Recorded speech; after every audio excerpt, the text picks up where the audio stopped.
ሩትዬ የኔ ልዕልት የኔ እንቁ ማለት ነው። የዛሬው ውበትሽ ደግሞ እንዴት ነው የሚለየው? አብርሃም ይሄን የመሰለ ውበት፣ ይሄን የመሰለ ፈገግታ፣ ይሄን የመሰለ ስነ ስርዓት፣ ይሄን የመሰለ አቋም ትቶ ሌላ ሴት ቢወድ አሁን ማን ነው ወንድ አድርጎ እሱን የሚቆጥረው?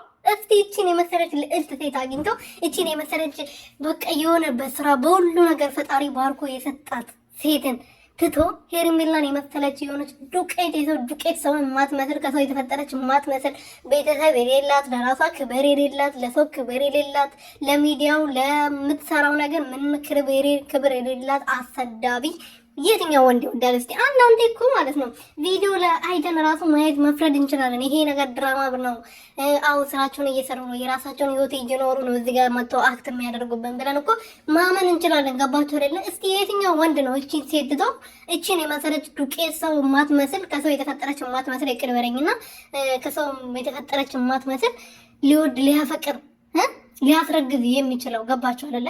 ሰላም ሰላም ቤተሰብ እንዴት ናችሁ? ደህና ነኝ እግዚአብሔር ይመስገን። ሰላማችሁ ብዝት ይበልልኝ። ለዚህ ቤት አዲስ የሆናችሁ ሰብስክራይብ፣ ሼር፣ ላይክ እያደረጋችሁ ቤተሰብ እንድትሆኑ በትህትና እየጠየቅኩኝ እንግዲህ ልዕልቷ ደግሞ ዛሬ እንደዚህ አምሮባት አበባ መስላ ሮማንቲክ ሆና እንግዲህ ዛሬ ያው ከአብርሃም ጋር ከተታረቀች እራት ምናምን ፕሮግራም ሊኖር ይገባል። ገባችሁ አይደለ? ለብዙ ጊዜ ተጣልቶ ለአንድ አመት ምናምን ተጣልቶ ተራርቆ ነበር የነበሩትና ግዴታ የፍቅር ጊዜ ሮማንቲክ የሆኑ የፍቅር ጊዜዎችን ማሳለፍ ይገባቸዋል እነዚህ ልጆች በጣም ተራርቆ።